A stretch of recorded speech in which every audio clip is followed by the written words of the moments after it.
Tšau kõikidele veevalajatele, kindlasti viska videole pöidlanuppu, liitu kanaliga, kes saab kanalit toetada, võib ikkagi liituda peregrupiga ning muidugi võite alati mind jälgida Instagramis.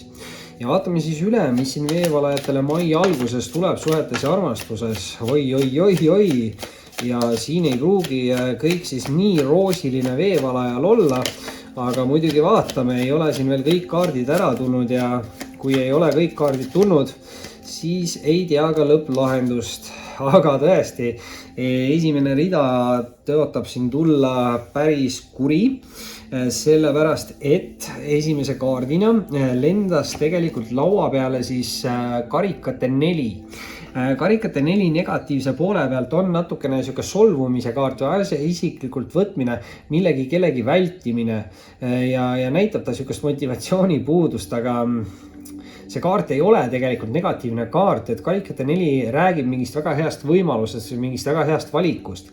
Ja karikate 4 mõnikord võib öelda, et kui te väldite kõiki võimalusi või pakkumisi, mis teie suunast tulevad, siis te võite ilma jääda mingist väga heast pakkumisest või võimalusest. Küll aga peate te ikkagi olema natukene siin ettevaatlikud veevalajad, sest teise kaardina on siin väljas teil mõõkade 3. Ja mõõkade 3 võib tähendada mingit kolmandaid osapooli segavaid faktoreid, see on niisugune südamevalu kaart või pettumustunde kaart. Muidugi ta võib rääkida mineviku olukordadest, inimestest ja suhetest ja võib-olla siin karikate 4-ga välditegi siis mingit minevikust tagasi tulevat inimest, et sellisel juhul on see nagu hea, kui te väldite, aga võib-olla ka kui tulevad mingid uued inimesed, et siis te ei peaks nagu liiga palju vältima. Muidugi jällegi samas ikkagi peate olema ettevaatlik, sest mõõkade 3 võib mõnikord ka tähendada seda, et kui teie poole tulevad mingid uued inimesed, siis need inimesed võivad olla juba suhtes ja võivad üritada teid siis panna nagu kolmandaks isikuks mingisse suhtesse või midagi taolist, et natukene peab siin olema ettevaatlik. Samas ei tohiks liigselt seda olukorda üle mõelda, sellepärast et kolmanda kaardina on veevalajale välja tulnud mõõkade 8 ja mõõkade 8 on hästi niisugune nagu illusioonide vangis olemise kaart, ülemõtlemise kaart, koha peal seismise kaart. Et mõõkade 8 mõnikord võib öelda, et inimene liiga palju ootab, et keegi teine teeks ära mingi otsuse või võtaks ühendust või mis iganes. Et mõõkade 8 ütleb, et ärge liigselt kaua seiske koha peal. Vabandust.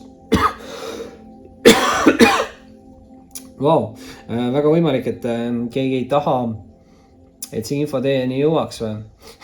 ei tea, mis siin täpselt võib olla selle mõõkade 8-ga, et see illusioonide vangis olemine ja ülemõtlemine, samas nagu mõõkade 8 ütleb, et mitte miski ei hoia teid nagu kinni, et kui te võtategi selle sideme silme eest ära, siis te saate hakata tegutsema. Muidugi kellegi jaoks siin tõesti võib olla see, et see mõõkade 3-ga, eks ju, et siin on minevikus olnud mingi halb kogemus, sündmus, side või suhe, eks ju, ja see on teid pannud siis natukene kartma uute inimeste suhtes. Muidugi, aga siin tegelikult ikka on elus niimoodi, et ega kui minevikus olid halvad inimesed, suhted, olukorrad, see ei pea tähendama seda, et kõik uued inimesed, suhted, olukorrad, mis teie poole tulevad, on nagu negatiivsed. Et kui te ise keskendute sellele negatiivsusele, siis see ongi täpselt mõõkade 8 energia, et siis te kutsute seda ligi või kuidagi nagu on niimoodi, et manifesteerid seda justkui endale. Et siin pigem tuleks nagu mingitest teatud hirmudest lahti lasta ja üritada siis uuesti tegutseda, sest karikate 4 ütles, et siin tegelikult on mingi hea võimalus või nagu valik ja kui te nagu ei tegutse, siis te magate selle maha.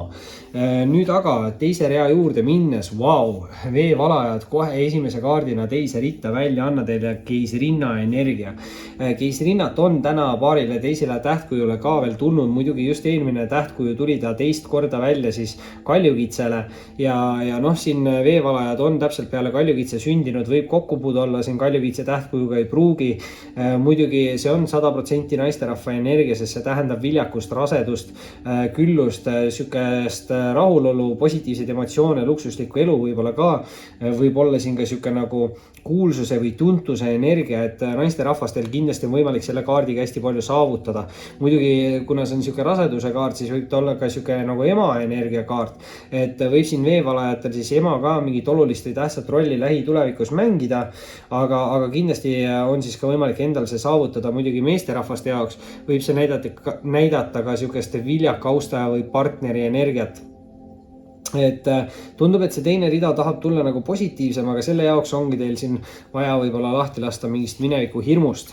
nüüd aga, vau, eelviimase kaardina veevalajad tuleb teile välja Sauade Rüütel ja võib-olla selle kaardiga nüüd jällegi peate ettevaatlikud olema, et nagu on siin üleval see mõõkade kolmandat osapooled.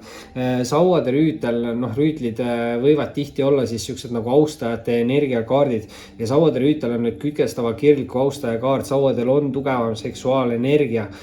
Sauad võivad näidata sportlikust head välimust, eks ju, et raseduse kaart oli siin kohe ees, et võib-olla kui on mingid uued inimesed, siis tasub selle rasedusega natukene oodata ikka, et ei tasu siin lihtsalt kiirustada võib-olla, aga samas jällegi ülemine rida ütleb, et ei tasu siin ka nagu üle mõelda ja lihtsalt koha peal seista. Et ei tea nüüd siis parajalt, mis olukorras keegi on, aga ma ütlen, et alati ei pea Rüütel olema austaja energia. Et see võib ka tähendada teie enda energiat, et kui te olete siin tõesti kaua koha peal seisnud selle mõõkade 8 kaardiga, siis Sauade Rüütel ütlebki, et hakake kiiremini tegutsema. Et kui te tegutsete, kasutate ära enda loovuslikku poolt, teete midagi, mida te teete kirega, siis te jõuate ka positiivsete lahendusteni. Et igal juhul sihuke liikumise energia. Nüüd aga viimase kaardina on veevalajatel siin välja tulnud ka mõõkade 4. Ja mõõkade 4 nüüd jällegi soovitab ikkagi panna veits pidurit. Muidugi oli siin lugemise alguses meil karikate 4 ehk siis number 4 või 44 võib ka kellegi jaoks midagi siin tähendada, aga mõõkade 4 on pigem sihuke nagu ärevuse või stressi energiakaart ja võib ta samamoodi tähendada mingeid hirme, aga see mõõkade 4 on rohkem sihuke hirmudest vabanemise kaart. Et mõõkade 4 ütlebki, et kui te puhkate, annate rohkem aega iseendale, siis te suudate vabaneda mingitest negatiivsetest mineviku energiatest. Et mõõkade 4 võib-olla mõnikord võib öelda, et te olete liiga palju enda energiat teistele inimestele nagu välja andnud, et te peaksite võib-olla natuke enda energiat tagasi tõmbama ja läbi selle te vabanete siis mingitest koormatest või muredest või on siin tõesti mingid hirmud seotud siis mingi seksuaalpartneriga minevikust. Võib siin kellegiga ka laps olla, eks ju. Aga veevalajad tasub siin mitte üle mõelda. Samas ei tasu ka kõiki pimesilmi usaldada, aga kuna teil on väljas siin hästi positiivne naisenergia kaart ja tegelikult karikate 4 kohe alguses ütles ka ära, et mingi hea võimalus või pakkumine võib teie poole suunas hoida või tulla, siis tasub kindlasti silmad-kõrvad lahti hoida. Aga veevalajad, see oli siis selleks korraks teie suhted armastuslugemine. Kindlasti visake pöidlanuppu, liituge kanaliga, kellel on võimalik, siis võiks ikkagi liituda peregrupiga ning muidugi võite alati jälgida Instagramis. Oli meeldiv ning kohtume varsti taas.